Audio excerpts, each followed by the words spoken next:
Hi hello welcome to MB creative talks.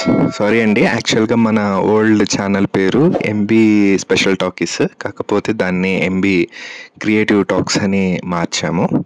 So ఇప్పుడు ఈరోజు మన మూవీ రివ్యూ గురించి మాట్లాడుకుందాం. ఈరోజు మన మూవీ రివ్యూ వచ్చేసి ఆ ఒక్కటి అడక్కు. Allari Naresh and Faria Abdullah నటించారండి.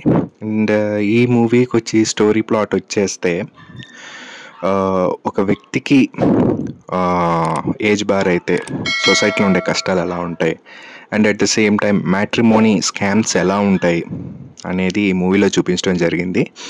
So more over ఇదంతా పెద్ద ఫ్యామిలీ ఎంటర్టైన్మెంట్ అని చెప్పలేం, బట్ ఫ్యామిలీ ఎంటర్టైన్మెంట్ కొద్దిగా.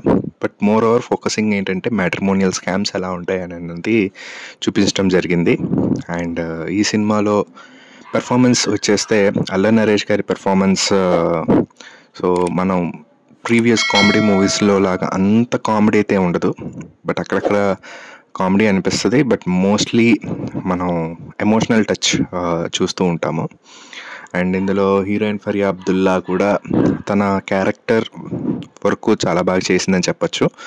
అండ్ వెన్నెల కిషోర్ కూడా ఆయన క్యారెక్టర్ తగ్గట్టు చెప్పొచ్చు. ఈ మూవీలో కొంచెం మనకి బాగా ఎంటర్టైన్డ్ అయ్యే క్యారెక్టర్ ఎవరిదంటే వైవహర్ష. అక్కడక్కడ ఆయన ఎంట్రన్స్ రావడము, ఆయన సీన్స్ వచ్చినప్పుడు మనం కొంచెం ఎంటర్టైన్ అవుతాము. So and last court scenes కూడా చాలా బాగుంటాయి, ఆకట్టుకుంటాయి. అండ్ ఇందులో హీరోయిన్ క్యారెక్టర్ కూడా ట్విస్ట్ కూడా మనకి బాగా నచ్చుతుంది. అండ్ ఆల్సో ఈ మూవీ ఒక్కసారి మనం బాగుంటుంది, చూడొచ్చు, ఫ్యామిలీ అంతా చూడొచ్చు. అండ్ ఇందులో మనకి అభ్యంతరమైనటువంటి సన్నివేశాలు ఏమీ లేవు, చాలా బాగానే ఉంటుంది. అండ్ ఈ సినిమాలో అల్లరి నరేష్ గారు చేసిన క్యారెక్టర్ సబ్ రిజిస్టర్గా చేశారు. సో సబ్ రిజిస్టర్గా చేయడం కంటే లాయర్గా క్యారెక్టర్ ప్లే చేస్తుంటే ఇంకొంచెం మనకి సినిమా కొంచెం కొత్తగా అనిపించేది. ఎందుకంటే ప్రీ క్లైమాక్స్లో మనకి కోర్ట్ సీన్స్ ఉంటాయి ప్రీ క్లైమాక్స్లో. సో ఆ కోర్ట్ సీన్స్ ఆయనే లాయర్గా వాదించటం, నా కేసు నేనే వాదించుకుంటాను అంటారు. సో నాకు అప్పుడు అనిపించింది, ఎందుకు ఒక లాయర్ క్యారెక్టర్ చేయకూడదు అనిపించింది.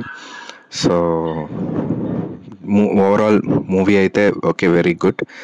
సో నా రివ్యూ వచ్చేసి, అంటే ఇది నా వరకే, నా రివ్యూ వచ్చేసి ఎలా ఉంటుంది, నా రివ్యూ క్రిటికల్ రివ్యూ ఇది. సో నేను ఇచ్చే రేటింగ్ ఎంత అంటే